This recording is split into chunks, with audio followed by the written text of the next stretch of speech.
लाखों करोड़ों दुरूदो सलाम मोहम्मद मुस्तफ़ा सल्लल्लाहु अलैहि वसल्लम उन पर और उनकी आल औलाद पर। अस्सलामु अलैकुम, मैं आपका होस्ट हसन शहबाज। आप देख रहे हैं मेरा डिजिटल चैनल। मैं अपने डिजिटल चैनल में आपको खुशामदीद कहता हूं। सबसे पहले खबर, पिशावर हाई कोर्ट का बड़ा फैसला हमारे सामने आ गया है। और ये फैसला क्या है और पिशावर हाई कोर्ट के चीफ जस्टिस ने क्या कहा और ये क्या डेवलपमेंट हुई, ये मैं आपके सामने सारी रखने जा रहा हूं। उसके बाद उस्मान डार की घर छापा पड़ा और उस्मान डार ने पहली दफा 9 मई के बाद और कामरान शाहिद को इंटरव्यू देने के बाद पहली दफा मंजर आम पे आए और क्या कहा और उस्मान डार की वालदा के साथ क्या बदसलूकी की पंजाब पुलिस ने, ये भी आपके सामने मैं रखने जाऊंगा। और उसके बाद पूरे पाकिस्तान में दमादम मस्त कलंदर काले कोटों वाले ने कर दिया है और चीफ इलेक्शन कमीशन पे अदम एतमाद का इजहार कर दिया गया है 4 बार एसोसिएशन ने। ये क्या है और क्या इलेक्शन मुलतवी होने जा रहे हैं या नहीं जा रहे, ये मैं सारी अंदर की आपको तफसील बताऊंगा। मेरे साथ इस व्लॉग में जुड़े रहिएगा और एंड तक मेरा ये व्लॉग आपने देखना है। सबसे पहले पेशावर हाई कोर्ट का बड़ा फैसला हमारे सामने आया है और ये फैसला क्या है ये मैं आपके सामने रख रहा हूं। असद कैसर को 3 एमपीओ के तहत जो गिरफ्तार किया गया था उसकी दरख्वास्त 3 एमपीओ की समाअत की गई चीफ जस्टिस और 2 रुकनी बेंच ने।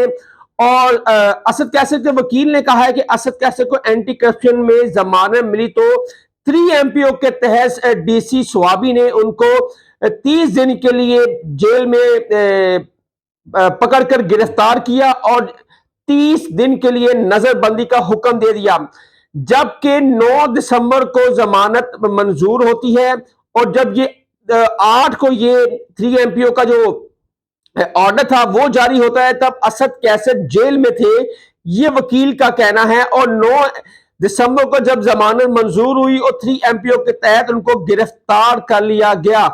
जब chief justice Islamabad high court Ishtiaq Ibrahim ने इनसे पूछा, जब एडवोकेट जनरल से पूछा कि ये कौन सी 3 एमपीओ के तहत है कि आपने असद कैसर को जब जमानत एंटी करप्शन में मिली तो उनको बाहर से 3 एमपीओ के तहत गिरफ्तार कर लिया गया, हालांकि वो 8 तारीख को जेल में थे और वो कैसे नस्के अमन में और लोगों को इकट्ठा कर सकते तब, जबकि वो जेल में एक बंदा है वो तो 2 से 3 बंदे को भी इकट्ठा नहीं करता, इतनी हाई सिक्योरिटी होती है जेल के अंदर। तो आपने ये ऑर्डर, डीसी ने ऑर्डर कैसे जारी कर दिया। और ये एडवोकेट जनरल ने कहा कि हमें ये खदशा था कि इनको जब जमानत मिलेगी तो ये बंदे इकट्ठे करेंगे। तो उन्होंने कहा, chief justice of Pakistan chief justice high court Peshawar Ishtiaq Ahmad Ibrahim ने कहा कि आप कैसे डीसी ने अंदाजा लगा लिया कि वो नक्शे अमन में ला सकते हैं लोगों को इकट्ठा करने के लिए। डीसी ने कहा कि उन्होंने बाहर निकलकर लोगों को इकट्ठा करना था, फिर डीसी कैसे पता चला कि लोगों को इकट्ठा करेंगे। ठीक है, ये चीफ जस्टिस ऑफ पाकिस्तान ने गया, डीसी से बात करे, वो 3 एमपीओ का ऑर्डर वापस ले। डीसी ऐसे ऑर्डर जारी करेगा तो फिर भारी जुर्माना आयद करेंगे chief justice Peshawar high court. Advocate general ने स्वाबी से बात करेंगे और आपको आगाह करेंगे, ये चीफ जस्टिस ने कहा है कि एडवोकेट जनरल को कहा है पेशावर को कि आप डीसी स्वाबी से बात करें और हमें अदालत को आगाह करें कि बंदा जेल में होता है तो 3 बंदे कैसे इकट्ठे कर सकता है। ये हम किसी पार्टी के फरीक नहीं, ना किसी पार्टी के मुखालिफ हैं, हम सिर्फ यहां पर बैठे हैं, हम पे जितनी मर्जी तनकीद कर ले, हमने कानून और आइन की पासदारी करते हुए इसको हम केस को खत्म करना है। और डीसी स्वाबी को ये मैं वाज़ेह बता रहा हूं कि अगर ये हुआ नेक्स्ट टाइम तो इनको ये जुर्माना भी बहुत भारी भुगतना पड़ेगा और इस केस का सामना भी करना पड़ेगा। ये chief justice Peshawar high court Ishtiaq Ibrahim ने साफ साफ भी डीसी को कह दिया और दूसरे डीसी को कह दिया है कि ये 3 एमपीओ के तहत आप लोगों को गिरफ्तार करते हैं, अदालत छोड़ती है और पीछे बाहर जाके आप पकड़ लेते हैं। ये वक्त आप पर भी आ सकता है, ना ऐसे हथकड़े, कानून के मुताबिक चले जैसे हम चाह रहे हैं। हम किसी जमात की फेवर में नहीं है। ये chief justice Peshawar high court का बड़ा दबंग फैसला था, क्योंकि आपको याद है कि 700 दफा डीसी ने 3 एमपीओ के तहत लोगों को गिरफ्तार किया है। इससे पहले समाअत में चीफ जस्टिस इश्तियाक इब्राहिम ने ये कह दिया है कि अब इलेक्शन हो रहे हैं, ये ऑर्डर ना हो, और इस तरह असद कैसर को रिहाई का हुक्म दे दिया गया है। 3 एमपीओ के तहत उनको गिरफ्तार किया गया था। ये चीफ जस्टिस हाई कोर्ट ने अपना ऑर्डर दिया है। और उसके बाद एक और बड़ा फैसला हुआ कि जैसे आपको पता है कि 9 मई के बाद उस्मान डार रूपोश हो गए थे, अचानक वो बाहर निकले और कामरान शाहिद की गोद में जाकर उन्होंने बैठा और उन्होंने उनके घर में बैठकर इंटरव्यू दिया, जो कि एजेंसियां, पुलिस कोई भी नहीं ढूंढ सकती। लेकिन कामरान शाहिद ने उस्मान डार को पकड़ा और अपने घर ले आए, उनका इंटरव्यू किया, फिर उनको भेज दिया।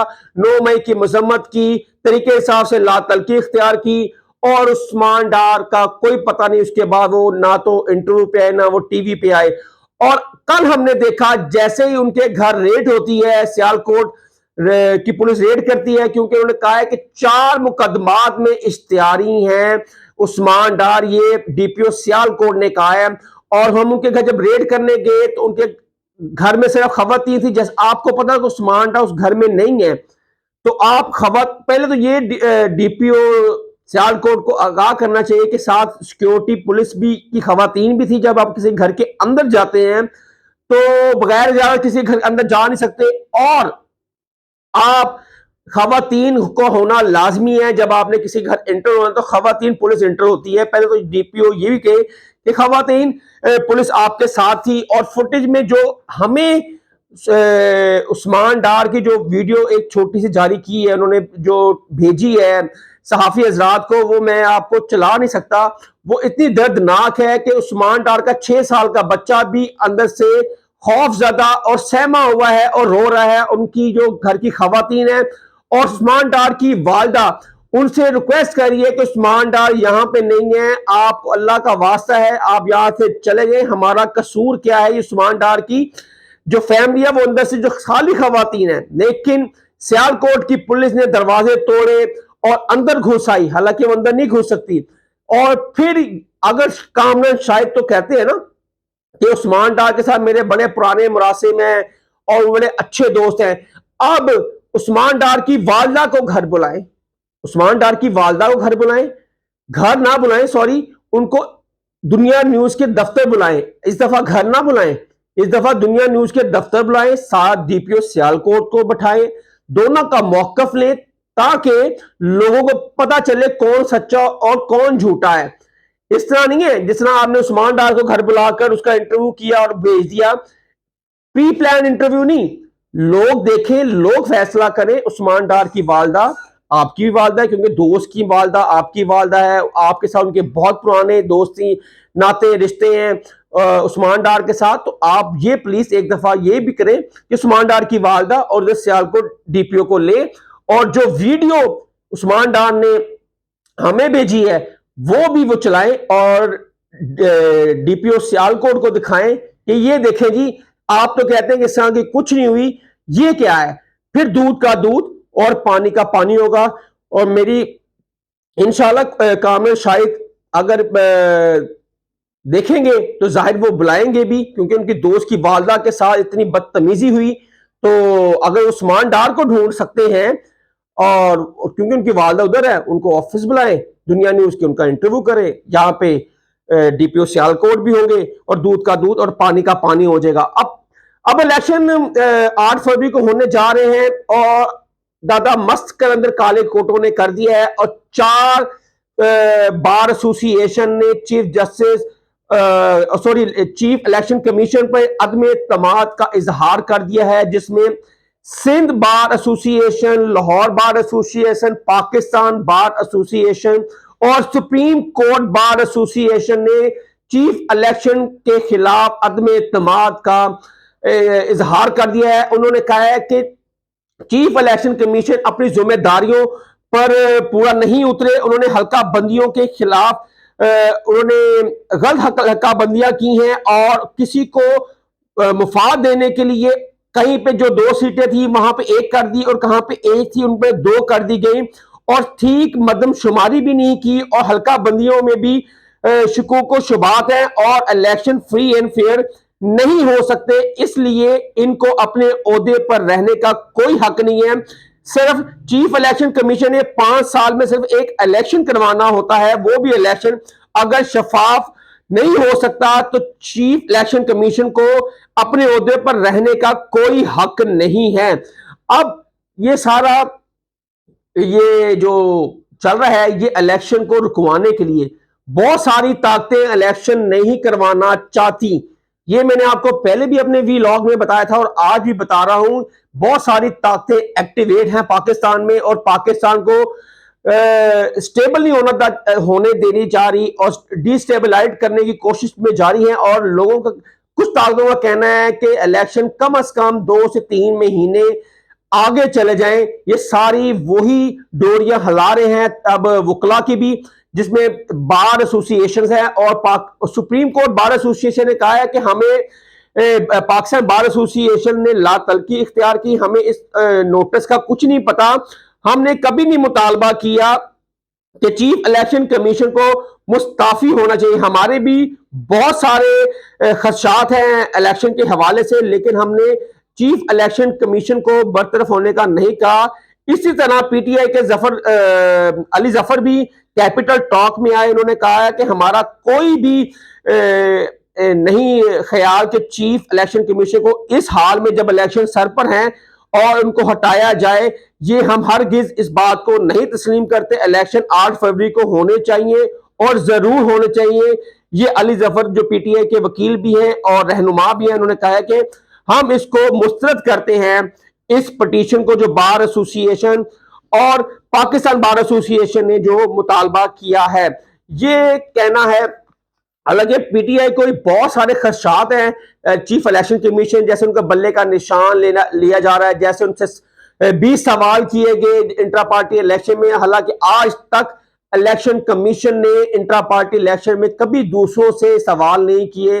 और जब इलेक्शन कमीशन को कहा कि आप इंट्रा पार्टी इलेक्शन जो जमातों के होते हैं आप अपने नुमाइंदे भेजें ताकि वहां पे शफाफ और साफ इलेक्शन का पता लगे, तो इलेक्शन कमीशन ने कहा था हमारे पास ऐसा मैकेनिज्म नहीं है कि हम अपने बंदों को वहां भेजें और वहां पे जाके इलेक्शन वो सारे कंडक्ट करें। और इसलिए लेकिन आज कैसे चीफ इलेक्शन कमीशन पीटीए का इलेक्शन इंट्रा पार्टी इलेक्शन को कलअदम करार दे सकते हैं, क्योंकि उनके पास तो मैकेनिज्म ही नहीं है। और आपने कभी नून लीग का इलेक्शन को देखा है या पीपल्स पार्टी के इलेक्शन को देखा है? चीफ इलेक्शन कमीशन ने उनको तो नहीं 20 सवाल दिए और वो सवाल दिए। अली जफर ने कहा है कि जो चीफ इलेक्शन कमीशन के दायरा इख्तियार में नहीं आते और कभी जिंदगी में भी उन्होंने किसी और जमात से भी ये सवाल नहीं पूछे। और ये फैसला मंजूर हुआ और उसके बाद chairman barrister Gohar Peshawar high court जाकर उन्होंने स्टे ले लिया। पेशावर हाई कोर्ट ने कहा है चीफ इलेक्शन कमीशन को कि आप 21 दिसंबर तक इसकी अनाउंसमेंट नहीं कर सकते, आप 21 दिसंबर तक ये फैसला अपने पास महफूज रखें। और अब देखते हैं, लेकिन पॉसिबिलिटी कल की जो इशारे मिल रहे हैं कि पीटीआई को बल्ले का निशान मिलने के इम्कानात बहुत ज्यादा बढ़ चुके हैं, क्योंकि इतनी फ्रस्ट्रेशन हुई है और इलेक्शन सर पर है, आगे इतनी कंट्रोवर्शियल है। और चीफ इलेक्शन कमीशन ने ये थोड़ा बहुत देखा होगा कि ज्यादा मसला मसाइल ना हो, आगे बहुत ज्यादा मसले हैं, इसलिए उन्होंने कहा है कि शायद बल्ले का निशान पीटीआई को मिल जाए। और ये एक होप बड़ी नजर आई है अली जफर को भी और बैरिस्टर गौहर खान को भी कि शायद बल्ले का निशान मिल जाए और ये जो मसले मसाइल हैं इलेक्शन की तरफ से जो बादल अभी छटे नहीं हैं वो भी छट जाएंगे जैसे बल्ले का निशान मिलेगा। लेकिन चीफ जस्टिस ऑफ पाकिस्तान ने कैटेगोरिकली कह दिया है कि 8 फरवरी को इलेक्शन होंगे और वो सारे इलेक्शनों की चीफ जस्टिस ऑफ पाकिस्तान खुद मॉनिटरिंग करेंगे, ये भी उनका कहना था।